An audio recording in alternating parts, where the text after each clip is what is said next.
From the time we're boys, most of us hear the same thing. Be strong. Don't cry. Just handle it. But what if I told you that real strength has nothing to do with burying your emotions? What if it has everything to do with mastering them? Today, we're going deep into the science, the psychology, and the raw power of emotional control. And I don't mean emotional suppression.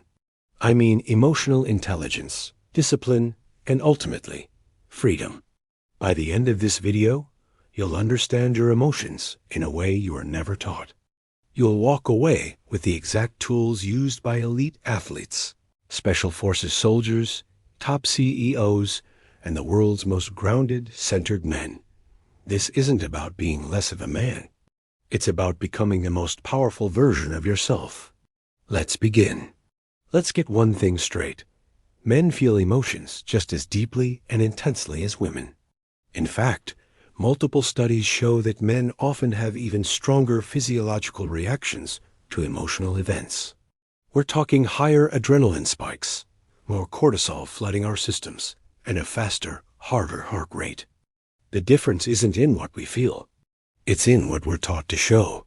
From day one, society trains us not to feel less, but to show less. And this suppression has a cost. Stress skyrockets, sleep quality plummets, and our decision-making becomes reactive instead of strategic. Our relationships weaken, and our risk for depression climbs. Pushing emotions down doesn't make you strong. It makes you fragile from the inside out, like a pressure cooker waiting to blow. True strength isn't about ignoring your emotions. It's about understanding them, harnessing them, and directing their power. So where do these feelings even come from? Every single emotion you experience starts in a tiny part of your brain called the amygdala. Think of it as your brain's emotional alarm system. It's ancient, it's powerful, and it reacts instantly, preparing your body for action long before your logical mind can even process what's happening. That's why you sometimes yell before you think. It's why you might shut down completely during a difficult conversation, or just walk away from a problem instead of facing it. But here's the good news. We have another system. It's called the prefrontal cortex, and it's the CEO of your brain. This is where logic, discipline, judgment, and emotional regulation live.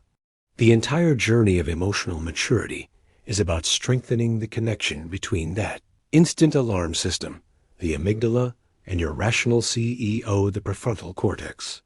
This is called top-down regulation. It means your mind is directing your emotions, not the other way around. This isn't something you're born with. It's a skill. And like any skill, it can be trained. Let's talk about the 3 most common emotional challenges that men face. First, anger. Anger is almost always a secondary emotion, a mask for something deeper. It could be disappointment, insecurity, fear, shame, or the feeling of being disrespected. In the moment, anger can feel powerful, like you're taking control. But without direction, that raw energy just burns through your focus, destroys your relationships, and leaves you drained. Second is a feeling of numbness. Many men don't struggle with overwhelming emotions, but with the inability to even identify what they're feeling. This is a condition known as alexithymia. It's not a lack of emotion. It's a lack of emotional vocabulary. It's like being colorblind to your own inner world. The feelings are there, but you can't name them, so you can't manage them. And third, isolation. We're taught to handle things on our own, so we share less, we open up less, and we definitely seek help less. But the data is terrifying. Chronic isolation increases your risk of mortality as much as smoking 15 cigarettes a day. We are simply not built to carry the weight of the world alone. So, how do we start to master this? The first step is deceptively simple. Name the emotion. Brain scan studies show that the simple act of labeling an emotion, saying it out loud or to yourself, dramatically reduces the activity in your amygdala.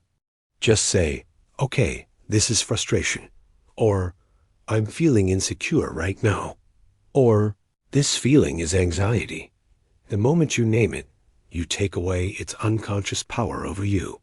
You shift from being the emotion to observing the emotion. Naming it gives you control. Next, you have to control your body to control your mind.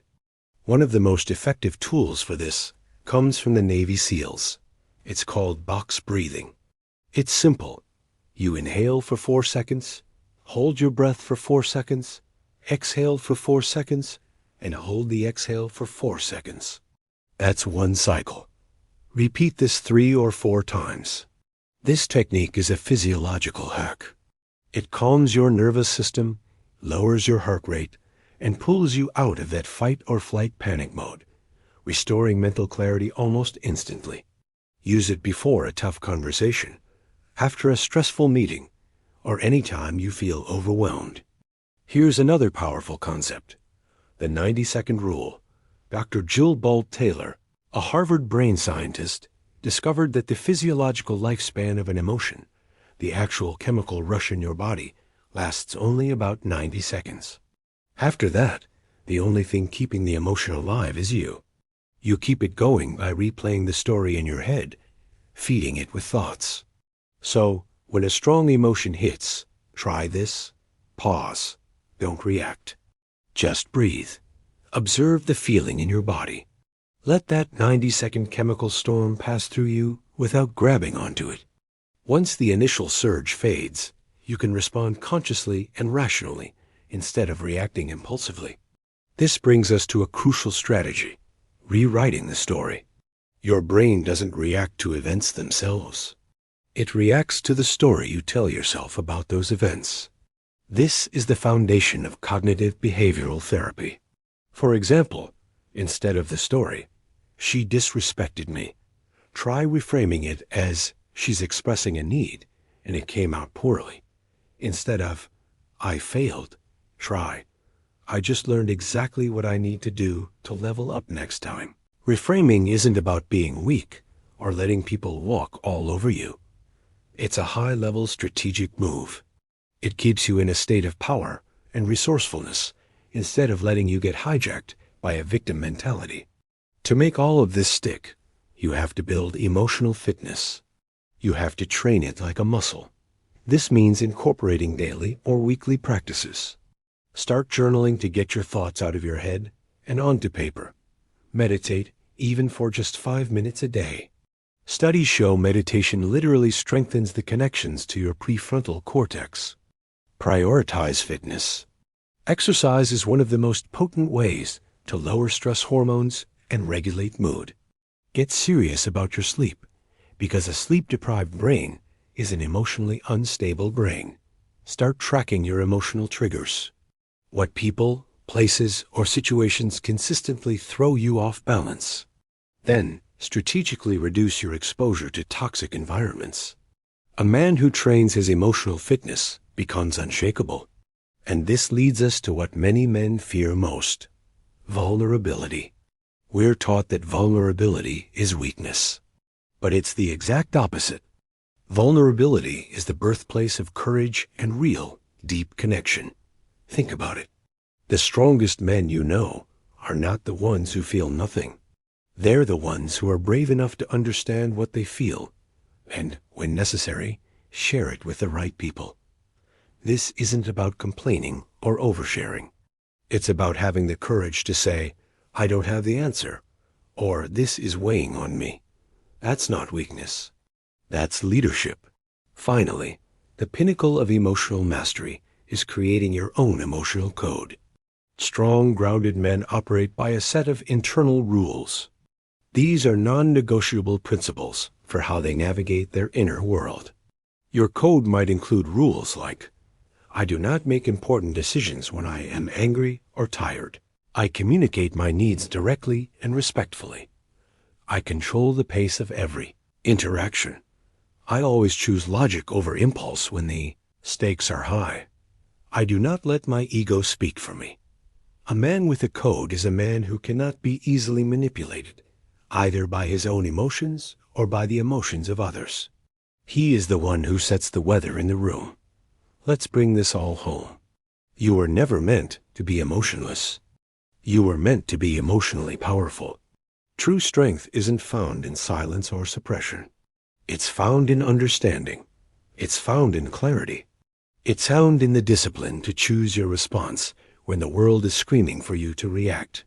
A strong man isn't the one who feels nothing. A strong man is the one who feels everything deeply and yet remains in control. Your emotions are not your enemy. They are your compass. They are your fuel. They are your power. And today is the day you take that power back. Thanks for watching. If this resonated with you, subscribe for more content that helps you build a stronger mind and a better life.